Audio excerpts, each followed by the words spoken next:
Hello. Akhil സത്യന്റെ സർവമായ എന്ന സിനിമ, നിവിൻ പോളി അജു വർഗീസ് കോംബോ എല്ലാം കൊണ്ടും ഒരു എന്താ പറയുന്നത്, അടിപൊളി വൈബ്, ഫീൽ ഗുഡ് ആ ഒരു സെറ്റപ്പാണ്. അതായത് സിനിമയെക്കുറിച്ച് പറയുകയാണെങ്കിൽ നമ്മൾ നേരത്തെ കണ്ടിരുന്ന ചില ചിത്രങ്ങളുണ്ട്. ആ ചിത്രങ്ങളുടെ കഥയുമായിട്ട് സാമ്യമുണ്ട്. ആദ്യം തന്നെ അത് പറയാം. സിനിമ കണ്ടിറങ്ങുമ്പോൾ ആൾക്കാർക്ക് മനസ്സിലാവും. എന്ന് വെച്ച് കഴിഞ്ഞാൽ ഈ റീസെൻ്റ്ലി റിലീസായ പടങ്ങളോ കാര്യങ്ങളോ ഒന്നുമല്ല, വർഷങ്ങൾക്ക് മുന്നേ ഇറങ്ങിയ രണ്ട് പടങ്ങളാണ്. എന്തായാലും സിനിമയിൽ നിവിൻ പോളി നല്ല കാര്യമായിട്ട് തന്നെ അഭിനയിച്ചിട്ടുണ്ട്.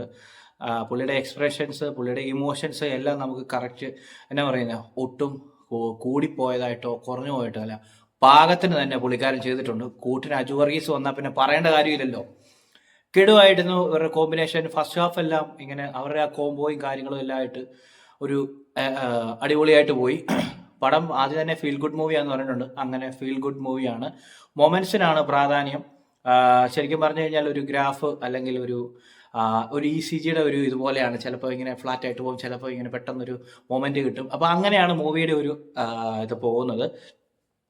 എന്തായാലും വേറ്റീസ്റ്റാണ്, അതായത് ഒരു ദൈവവിശ്വാസി അല്ലാത്തൊരു കഥാപാത്രമായിട്ടാണ് നിവിൻ പോളി അഭിനയിക്കുന്നത്. അങ്ങനെ ഇരിക്കുന്ന ഒരാൾ പൂജകളും ചെയ്യേണ്ട ഒരു സാഹചര്യം ഉണ്ടാകുന്നു. അപ്പോൾ അത് അങ്ങനെയാണ് ആ ഒരു കാര്യത്തിലേക്ക് എത്തുന്നു. കൂട്ടിന് അജു വർഗീസ് ഉണ്ട്. അപ്പം അവർ ആ ഒരു കോംബോയിൽ അവർ പൂജകൾക്ക് പോകുന്നു. അതുമായിട്ട് ബന്ധപ്പെട്ടുണ്ടാകുന്ന ചില കാര്യങ്ങളുമാണ്. പിന്നീട് രണ്ടാം ഭാഗത്തിലേക്ക് വരുമ്പോൾ കുറച്ചുകൂടെ ഡ്രമാറ്റിക് ആയിട്ടാണ് മൂവി പോകുന്നത്. കുറച്ച് നമ്മുടെ ഇമോഷൻസിനെയൊക്കെ എന്താ പറയുക പിടിച്ചു നിർത്തുന്നു. സ്വല്പം നമുക്ക് വിഷമം ഉണ്ടാകുന്ന രീതിയും, വിഷമം എന്ന് വെച്ച് കഴിഞ്ഞാൽ നമുക്ക് ഫീൽ ചെയ്യും, ആ വിഷമം ഫീൽ ചെയ്യും എന്താണെന്നുള്ളത്. അപ്പം അങ്ങനെ പോകുന്ന ഒരു കഥയാണ്. ആ കൂടത്തിൽ നിവിൻ പോളിയുടെ കൂടത്തിലൊരു കഥാപാത്രമുണ്ട്, ഒരു ലേഡി കഥാപാത്രം, അല്ലെങ്കിൽ ആ സിനിമയുടെ ഒരു കേന്ദ്ര ബിന്ദുവായിട്ടുള്ള ഒരു നടി. നന്നായിട്ട് വർക്ക് ചെയ്തിട്ടുണ്ട്, നന്നായിട്ട് പെർഫോം ചെയ്തിട്ടുണ്ട് പുള്ളിക്കാരി. എന്തായാലും സിനിമ പറയുകയാണെങ്കിൽ ഒരു ഫീൽ ഗുഡ് മൂവി, ഫാമിലിക്കൊക്കെ കയറി കാണാവുന്നൊരു മൂവിയാണ്. നിവിൻ പോളിയുടെ ഒരു കംബാക്ക് മൂവി ആണോ എന്ന് ചോദിച്ചു കഴിഞ്ഞാൽ ഒരു കംബാക്ക് മൂവി എന്ന് നമുക്ക് പറയാൻ പറ്റില്ല. കാരണം കുറച്ചുകൂടെ പുള്ളിക്ക് കംബാക്ക് എന്ന് പറയേണ്ട കാര്യമില്ല. ആളിവിടെ തന്നെ ഉണ്ട്. ആൾക്ക് കുറച്ചുകൂടെ നല്ല എന്താ പറയുക, പുള്ളിയുടെ കയ്യിൽ നിന്ന് നമ്മൾ പ്രതീക്ഷിക്കുന്ന കുറച്ചുകൂടെ കൂടിയ പടങ്ങളുണ്ടല്ലോ, അങ്ങനത്തെ പടങ്ങളൊക്കെ വരുമ്പോഴത്തേക്ക് അതായിരിക്കും ആൾക്കാർ കംബാക്ക് എന്ന് പറയുന്നത്. പക്ഷെ അദ്ദേഹം ഇവിടെ കളത്തിലുണ്ട്. അദ്ദേഹം എന്തുകൊണ്ട് പടങ്ങൾ കുറച്ചു എന്നുള്ളത് നമുക്കറിയത്തില്ല. പക്ഷേ എന്തായാലും ചെയ്തു വെച്ചിരിക്കുന്ന ആളെ നമുക്ക് സ്ക്രീനിൽ പ്രസൻറ്റ് ചെയ്ത് വെച്ചിരിക്കുന്നത് നല്ല വൃത്തിക്ക് തന്നെയാണ്. ആൾക്ക് കൊടുത്തിരിക്കുന്ന കഥാപാത്രം നല്ല മികച്ച രീതിയിൽ ചെയ്തിട്ടുണ്ട്. അഖിൽ സത്യനാണല്ലോ ചെയ്തിരിക്കുന്നത്. സത്യൻ അന്തിക്കാടിൻ്റെ മകനാണ്. അപ്പോൾ സത്യൻ അന്തിക്കാടിൻ്റെ സിനിമകളിലെ ആ ഒരു എസൻസൊക്കെ നമുക്ക് ഈ സിനിമയിൽ നമുക്ക് കാണാൻ പറ്റും. എന്തായാലും സിനിമ ആകെ മൊത്തത്തിൽ പറയുവാണെങ്കിൽ ഒരു വൺ ടൈം വാച്ചബിൾ മൂവിയാണ്.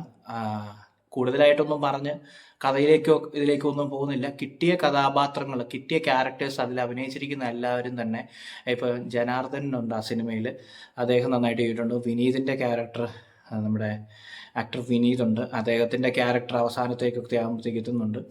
നമ്മളെ കുറച്ച് ഇമോഷണലായിട്ട് നമ്മളെ ഫീൽ ചെയ്യിക്കുന്ന രീതിയിൽ വിനീതിൻ്റെ ആ ഒരു ക്യാരക്ടർ വന്നിട്ടുണ്ട്. എങ്ങനെ ആകെ മൊത്തത്തിൽ പറഞ്ഞ സിനിമ കൊള്ളാം. ഒരു വൺ ടൈം വാച്ചബിൾ മൂവിയാണ്.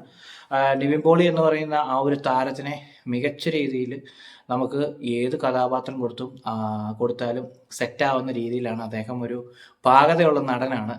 ആൾക്ക് ചോക്ലേറ്റ് കഥാപാത്രങ്ങൾ മാത്രമല്ല, അല്ലാത്ത എന്താ പറയുന്നത്, നല്ല വ്യത്യസ്തമായ റോളുകളും ചെയ്യാനുള്ള ഒരു പാകതയുള്ളൊരു നടനാണ്. നമുക്ക് അദ്ദേഹത്തിൻ്റെ ഓരോ എക്സ്പ്രഷൻസും എന്താ പറയുന്നത്, ആള് ഇമോഷണലി കണക്റ്റ് ആകുന്ന ചില സീൻസൊക്കെ വരുമ്പോഴത്തേക്ക് ആളുടെ ഫേഷ്യൽ എക്സ്പ്രഷൻസ് കാര്യങ്ങളൊക്കെ വരുമ്പോൾ കാണുമ്പോൾ തന്നെ നമുക്ക് മനസ്സിലാവും ആൾക്കൊരു ഓമനത്വം ഉണ്ട്, ആൾക്ക് ആ ഒരു പക്വതയുണ്ട്, എല്ലാം ഉണ്ട്. നമ്മുടെ ഒരു മോഹൻലാൽ എന്ന മഹാനടനുമായിട്ട് താരതമ്യം ചെയ്യുകയല്ല, പക്ഷെ അദ്ദേഹത്തെ പോലെ നമുക്ക് സ്ക്രീനിൽ കാണാൻ ഇഷ്ടപ്പെടുന്ന ഒരു നടനാണ് നിവിൻ പോളി. അപ്പം മൊത്തത്തിൽ പറഞ്ഞു കഴിഞ്ഞാൽ സഭമായ ഒരു വൺ ടൈം വാച്ചബിൾ മൂവിയാണ്.